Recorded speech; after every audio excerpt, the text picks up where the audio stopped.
Hello प्यारे साथियों, आपसे को स्वागत है आपके अपने YouTube channel N R classes में। दोस्तों आज हम सब लेकर आए हैं यहाँ पर क्लास 10th के हिंदी का चैप्टर वाइज ऑब्जेक्टिव सवाल। दोस्तों हम इससे पहले 12th के हिंदी का चैप्टर वाइज हमने पूरे सवाल का चैप्टर का हमने क्या किया, आपको ऑब्जेक्टिव सवाल दोस्तों दिया है।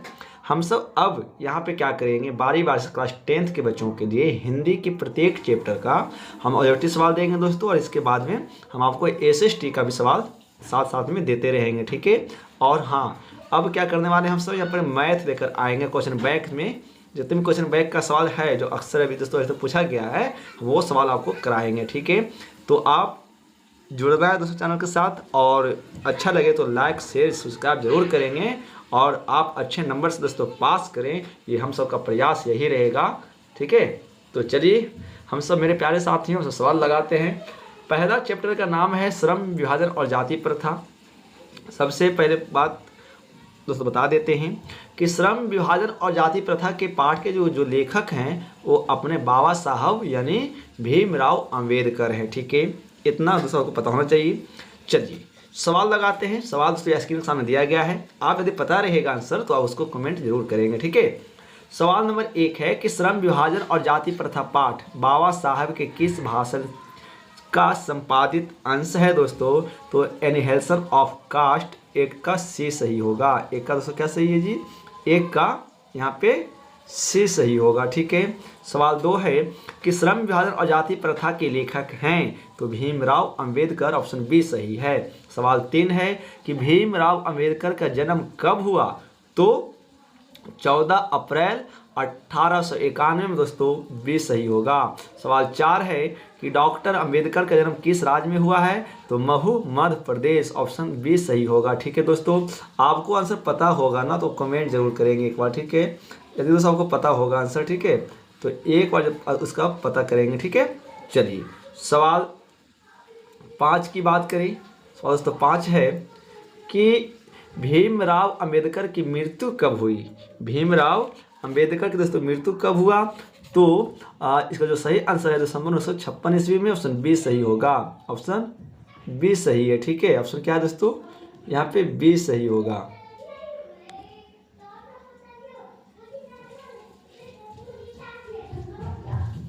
ऑप्शन बी सही है, ठीक है। सवाल 6 है कि भीमराव अंबेडकर के चिंतन और रचनात्मकता के मुख्य कितने प्रेरक व्यक्ति रहे हैं दोस्तों? तो 3, ऑप्शन डी सही होगा। 6 का डी सही है, ठीक है। सवाल 7 है कि डॉक्टर अंबेडकर किस वर्ग के परिवार में जन्म लिए थे दोस्तों? तो वह जन्म लिए थे एक दलित वर्ग के परिवार में, ऑप्शन सी सही होगा। 8 है जातिवाद के पोषकों द्वारा श्रम विभाजन किसका दूसरा रूप माना जाता है? तो जाति प्रथा को, 8 का बी सही है। सवाल 9 है कि जाति प्रथा किस प्रकार का श्रम विभाजन है? तो वो है अस्वाभाविक, तो ऑप्शन दोस्तों ए सही होगा, ठीक है। सवाल 10 की बात करते हैं। सवाल दोस्तों 10 जो है, सवाल 10 की बात करेंगे। सवाल दोस्तों 10 ये आपके स्क्रीन के सामने यहाँ पे है कि जाति प्रथा के अनुसार श्रम विभाजन का आधार क्या है? तो जाति प्रथा के अनुसार जो श्रम विभाजन का आधार है दोस्तों वह है क्या? पैतृक पेशा, मतलब पिता का पेशा है ना, ऑप्शन सी सही है। सवाल 11 कि श्रम विभाजन और जाति प्रथा शीर्षक किनके द्वारा हिंदी में रूपांतरित है? तो ललई सिंह यादव के द्वारा दोस्तों, 11 का सी सही होगा। सवाल 12 जाति प्रथा मनुष्य के पेशे को किस प्रकार प्रभावित करता है? तो ये क्या करता है कि यह मनुष्य को ना जीवन भर के लिए एक ही पेशे में बांध देती है, ऑप्शन दोस्तों बी सही होगा। सवाल 13 विडंबना का अर्थ क्या होता है? तो दोस्तों विडंबना का जो अर्थ होता है वो है उपहास करना, ठीक है। ऑप्शन बी सही होगा। आप दोस्तों वीडियो के अंदर बने रहना है और सवाल को अच्छे से देखेंगे, ठीक है दोस्तों। चलिए अब सवाल 14 लगाते हैं। सवाल जो 14 है, ठीक है, कि सच्चे लोकतंत्र का पर्याय है ना। सच्चे दोस्तों लोकतंत्र का पर्याय जो है क्या है? तो वो है भाईचारा, ऑप्शन सी सही होगा। सवाल 15, भीमराव अंबेडकर के प्रेरकों के क्या क्या नाम हैं? तो दोस्तों ये है सी, बुद्ध, कबीर और ज्योतिबा फूले। ठीक है, ये तीनों से इन्होंने बहुत प्रेरणा पाया है और अपना दोस्तों काम को किया है। 15 का सी सही है। सवाल 16, कि बाबा साहब अंबेडकर संपूर्ण बाढ़मय नाम की पुस्तक कितने खंडों में प्रकाशित दोस्तों हुई है? तो दोस्तों टोटल 21 खंडों में, ऑप्शन सी सही होगा। सवाल 17 है कि लाहौर का वार्षिक सम्मेलन कब हुआ था दोस्तों? तो जो लाहौर का जो वार्षिक सम्मेलन हुआ था दोस्तों वो हुआ है 1936 ईस्वी में, ऑप्शन बी सही है। सवाल 18, कि डॉक्टर भीमराव अंबेडकर की रचनात्मकता के प्रेरक व्यक्ति कौन है? तो वो हैं ज्योतिबा फूले, ऑप्शन दोस्तों बी सही है। सवाल नंबर 19, किनके प्रोत्साहन पर बाबा साहब उच्चतर शिक्षा हेतु न्यूयॉर्क दोस्तों गए थे? तो बड़ौदा के नरेश। 19 का दोस्तों सी सही होगा। ठीक है, चलिए हम तो सवाल आगे की ओर बढ़ते हैं। और दोस्तों 20 क्या कहता है? सवाल जो 20 है कि बुद्धा एंड हिज धम्म के लेखक कौन हैं? तो भीमराव अंबेडकर। 20 का डी सही होगा। सवाल 21 है कि भीमराव अंबेडकर की रचना है, तो क्या है? इनका जो दोस्तों जो रचना है वो है the right and fall of the Hindu women. दोस्तों 21 का ए सही होगा। सवाल 22, डॉक्टर भीमराव अंबेडकर के अनुसार जाति प्रथा श्रम विभाजन के साथ साथ और किसके विभाजन का रूप लिए हुआ है?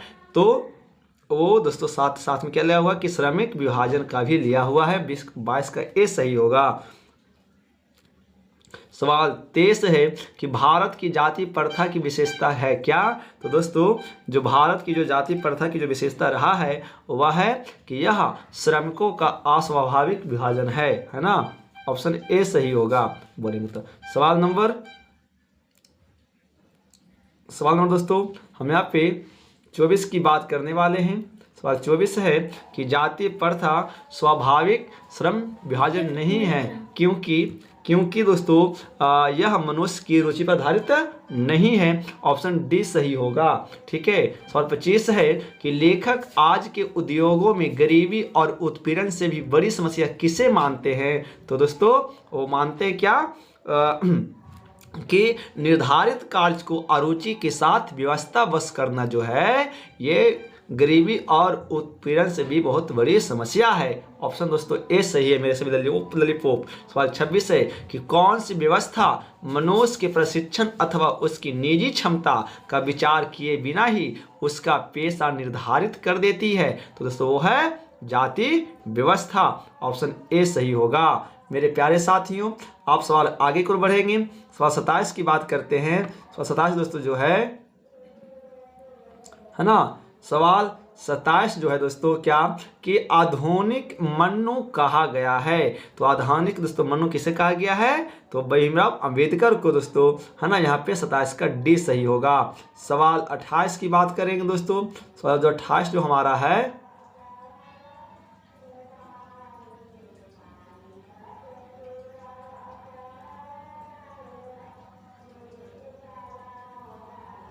सवाल 28 की बात करते हैं कि संचारित का शब्दार्थ क्या है? तो दोस्तों संचारित का जो शब्दार्थ है वो है प्रवाहित। 28 का सी सही है। सवाल 29 है कि लेखक की दृष्टि में विडंबना की बात क्या है? तो लेखक की दृष्टि में दोस्तों विडंबना की जो बात है वो क्या है कि जातिवाद के पोषकों की कमी नहीं है। 29 का ऑप्शन दोस्तों ए सही होगा। सवाल 30 है कि लेखक की दृष्टि में आदर्श समाज कैसा होना चाहिए? तो दोस्तों है ना जिसमें स्वतंत्रता समता और भातृत्व का दोस्तों भाव हो है ना। ऑप्शन ए सही होगा। सवाल 31 है कि लेखक बेरोजगारी का प्रमुख और प्रत्यक्ष कारण किसे मानते हैं? तो मानते हैं जाति प्रथा को। 31 का सी सही होगा। सवाल 32 है कि डॉक्टर भीमराव अंबेडकर का जन्म कहाँ हुआ था दोस्तों? तो महू मध्य प्रदेश। ऑप्शन ए सही होगा। मेरे प्यारे साथियों आपको आंसर दोस्तों पता रहेगा तो उसका आंसर कमेंट जरूर दोस्तों करेंगे। ठीक है। सवाल 33 है कि डॉक्टर अंबेडकर ने किस पत्रिका का संपादन किया था? तो डॉक्टर अंबेडकर ने दोस्तों जो बहिष्कृत भारत पत्र का संपादित किया था? ऑप्शन सी सही होगा। सवाल 34 है कि भारतीय संविधान के निर्माता के रूप में हम किन्हें जानते हैं? तो भीमराव अंबेडकर को। 34 का भी सही होगा। सवाल 35 है कि डॉक्टर अंबेडकर का वर्णमय हिंदी के कितने खंडों में प्रकाशित हो चुकी है दोस्तों? तो कुल 21 खंडों में। ऑप्शन डी सही होगा। सवाल 36, आधुनिक सभ्य समाज कार्य कुशलता के लिए किसे आवश्यक मानता है? तो मानता है श्रम विभाजन को। ऑप्शन दोस्तों ए सही होगा। सवाल 37 है कि डॉक्टर भीमराव अंबेडकर के पिता का क्या नाम था?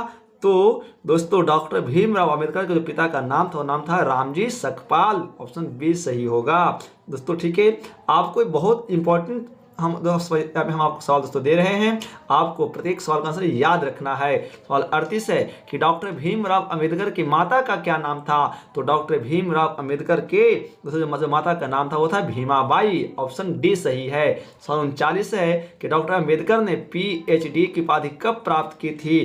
तो 1916 ईस्वी में। ऑप्शन सी सही होगा। सवाल 40 है कि the castes in India their mechanism किनकी रचना है? तो भीमराव अंबेडकर का। दोस्तों ए सही होगा। ठीक है, सवाल आगे की ओर बात करेंगे हम सब यहाँ पे। सवाल दोस्तों आगे की बात करते हैं। सवाल 41 जो है कि मूक नायक क्या है? तो दोस्तों मूक जो नायक है वो आपका पत्रिका है जो भीमराव अंबेडकर के द्वारा दोस्तों संपादित किया गया था। चलिए सवाल हम दोस्तों यहाँ पर 42 की बात करते हैं। सवाल 42 जो है, सवाल 42 की बात करेंगे हमसे यहाँ पे दोस्तों। सवाल 42 हमारा जो है, ठीक है, सवाल 42 की बात करेंगे कि आधुनिक सभ्य समाज में कार्य कुशलता के लिए किसको आवश्यक माना गया है? तो जाति प्रथा को। ऑप्शन दोस्तों बी सही होगा। सवाल 43 की बात करें, जाति प्रथा भारत में क्यों एक प्रमुख कारण बनी हुई है? वो है बेरोजगारी का। ऑप्शन बी सही है। सवाल 44 कि बाबा साहब का विख्यात भाषण इनमें से कौन सा है? तो वो है annihilation of cast. Option C सही है। 45 की बात करें, भीमराव अंबेडकर ने निम्न में से किसकी रचना की है? तो जाति प्रथा और श्रम विभाजन का। ऑप्शन दोस्तों सी सही होगा। सवाल 46, श्रम विभाजन और जाति प्रथा गद्य की कौन सी विधिया है दोस्तों? तो यह एक क्या है? यह एक भाषण है। यहाँ पे दोस्तों सवाल प्रिंटिंग है, ठीक है। अब क्या है? एक भाषण है, ये याद रखोगे, ठीक है, एक भाषण दोस्तों। यहाँ पे ऑप्शन बी की जगह में भाषण कर सकते हैं। सवाल 47 की बात करने वाले हैं कि सब समाज श्रम विभाजन के लिए किसको आवश्यक मानता है? तो जाति प्रथा को। ऑप्शन बी सही होगा। सवाल क्या है कि भारतीय संविधान के निर्माण में महत्वपूर्ण भूमिका किसकी है? तो भीमराव अंबेडकर का। 48 का ए सही होगा। 49 की बात करें, श्रम विभाजन और जाति प्रथा के लेखक कौन हैं? तो बाबा साहब भीमराव अंबेडकर दोस्तों, बी सही है। और 50 है कि लेखक दृष्टि में विडंबना की बात क्या है? तो वो है जातिवाद के पोषकों की कमी नहीं है दोस्तों। 50 का ए सही होगा। हम दोस्तों इस प्रकार से हम पूरे ऑब्जेक्टिव सवाल पार्ट 1 का दिए हैं और इसके साथ हम दोस्तों क्या देने वाले हैं, इस पाठ 1 में कौन कौन से सब्जेक्टिव सवाल दोस्तों बनता है, इंपॉर्टेंट सवाल, तो वो भी एक बार देख लीजिए। आइए देख लेते हैं उसको, ठीक है। देखिए इस पाठ का दोस्तों ये जो शॉर्ट क्वेश्चंस जो है ये इंपॉर्टेंट है। क्या कि जाति प्रथा भारत में बेरोजगारी का प्रमुख और प्रत्यक्ष कारण कैसे बनी हुई है। सवाल 2 है, जाति भारतीय समाज में श्रम विभाजन का स्वाभाविक रूप क्यों नहीं कही जा सकती है। सवाल 3 है, जातिवाद के पक्ष में दिए गए तर्कों पर लेखक की प्रमुख आपत्तियां क्या है। सवाल 4 है कि जातिवाद के पोषक उसके पक्ष में क्या तर्क देते हैं। सवाल 5 है, लेखक किस विडंबना की बात करते हैं, विडंबना का स्वरूप क्या है दोस्तों, ठीक है। ये इंपॉर्टेंट सवाल इस चैप्टर का जो शॉर्ट में पूछता है दोस्तों। लॉन्ग में क्या पूछेगा कि लेखक आज के उद्योगों में गरीबी और उत्पीड़न से भी बड़ी समस्या किसे मानते हैं और क्यों। सवाल 7 है, लेखक ने पाठ के किन पहलुओं में जाति प्रथा को एक हानिकारक प्रथा के रूप में दिखाया है। सवाल 8 है कि सच्चे लोकतंत्र की स्थापना के लिए लेखक ने किन विशेषताओं को आवश्यक माना है। और सवाल 9 है कि श्रम विभाजन और जाति प्रथा पाठ का सारांश लिखें। सारांश तो नहीं आएगा, ठीक है, नो नहीं इंपॉर्टेंट है दोस्तों, ये नो को नहीं काट कर सकते हैं, नो इंपॉर्टेंट नहीं है, बट दोस्तों ये 8 सवाल का जो है 8 सवाल में से कहीं 1-2 सवाल दोस्तों अक्सर इस पार्ट से दे देता है। तो दोस्तों आशा करते हैं कि ये सीरीज आपको मजा आएगा दोस्तों देखने में भी और पढ़ने में भी। ठीक है, तो दोस्तों आपसे हाथ जोड़ के निवेदन है कि आप अच्छे से तैयारी कीजिए, अच्छा नंबर दोस्तों लाइए। ठीक है, जय हिंद, वंदे मातरम। दोस्तों मिलते हैं अगले वीडियो में।